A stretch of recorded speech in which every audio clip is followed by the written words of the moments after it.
Whoa.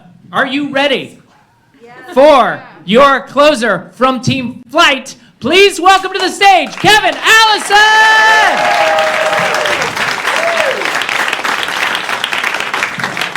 Thank you so much. I am so terrified to be here. This has been such an interesting competition. I have to say, I thought we started off on a pretty good foot because you must admit you were tempted to flee this very theater when Ikechukwu started singing.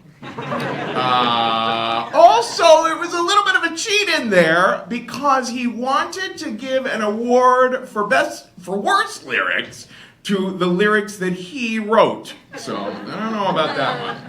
Gina, I wanted to critique Gina, but I'm afraid of her. And she did say thrice instead of 3 times. That was very efficient. I was impressed by that. Ophira, she might have broken this microphone stand. We've yet to find that out. And she's an R-train rider. I don't know, a little iffy, those R-train people. But you know, I learned the value of flight in the 6th grade. I don't know about you guys, but the 6th grade for me was when shit got real, okay?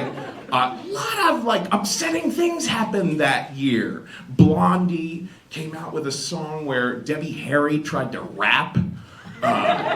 Some guy, we were shocked to hear that some guy had tried to assassinate President Reagan. And then we were heartbroken to hear that he'd failed. But the biggest storm cloud hanging over me in the 6th grade was I had this deep, dark secret. I was in love with my best friend, Donnie. And when I say in love, I mean I like looking at his butt. Donnie was this sunny, blonde boy, very happy guy, but kind of gullible. I used to say to him all the time, "Hey, Donnie, wouldn't it be hilarious if you mooned me?" And he always agreed. That is how I learned the power of fake laughter. But this other kid in our class, his name was Dave, and he was the direct opposite. He was a very dark, grouchy guy. He looked like he was in the Ramones, and he was always reading The Exorcist. Doesn't seem like a great book for an 11-year-old to be reading. Saw it in a used bookstore recently, and I thought, it doesn't seem like a good book for a 52-year-old to be reading either. But, the worst part was that Dave hated Donnie. So one day, we're on the playground, and Dave has this group of kids all around him, and I walk up, and I'm like, what's going on here? Dave's handing around a Trapper Keeper notebook, and he says, oh, hey, Kev, you want to sign your name? It's the I Hate Don Club. And I looked at his notebook, and sure enough, he'd written in his own handwriting there, the I Hate Don Club. And I knew right then and there I needed to defend the honor of Donnie, so I said nothing, and I walked away. Then I had a very hard time paying attention in math class that day. I had a very hard time paying attention in math class every day, but this day I'm sitting there looking at the back of Dave's head, and I'm just thinking, oh my God, I'm so mortified that I didn't defend my friend. What should I do? Then I thought, I got an idea. I'm gonna challenge Dave to a fight. Not the kind of thing I would ordinarily do, but I thought it was a good idea at the time. And when I say at the time, I mean right at that split second, because I wrote a little note, sent it to Dave. He didn't even look back. He just wrote something down, came back to me, it said, "You're on." I said, you're being a real jerk. I'm going to meet you after the quick shop, and we'll settle this with our fists. I had heard that on The Incredible Hulk, who, was the kind of guy who was very good at settling matters that way. Well, the minute I get his note back and it says, "You're on," I thought, oh no, no longer a good idea. I need a new plan. Now, see, The Quick Shop was this deli across from our grade school, and all the kids went there in the back parking lot behind it after school to experiment with like smoking cigarettes and putting Pop Rocks into Coca-Cola.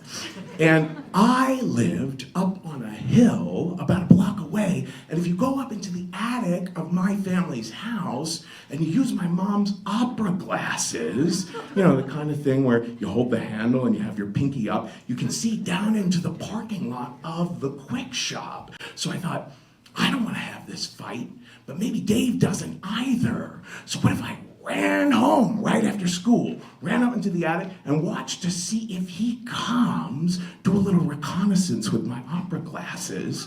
And if he does show up, then I can decide whether or not I want to then run back to school and show up and have an excuse for being late. So it was a very, decisive plan for waffling.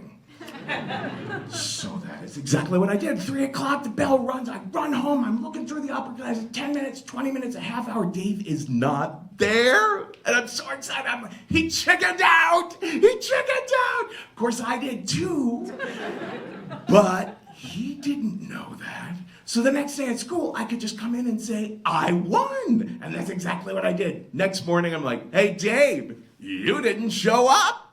He said, huh? You didn't show up. I said, what? Well, neither of us could prove our point. So, we were 11-year-olds with ADHD. We forgot about it about an hour later. And he also forgot about the I Hate Don Club. But then, about 2 years ago, I remembered the whole thing. And I invited my friend Dave out for drinks. And I said, hey, do you remember when I challenged you to a fight in the 6th grade? He said, oh my God. Yes, I remember that. I did not want to fight you that day, but I had an idea in math class. I thought, okay, my friend James has a house right next door to Kevin Allison's house.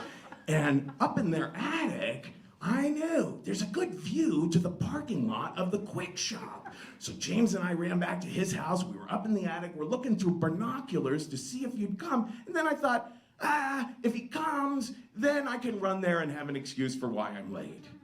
So both of us were up in attics, about 60 feet apart from one another, looking to see if the other one came. Neither of us showed up. And that is why flight is better than fight, because if we'd actually done it, I might have ended up with a broken nose. But with flight, I kind of did defend the honor of the boy I loved, and I gained a ridiculous story. Thank you very much.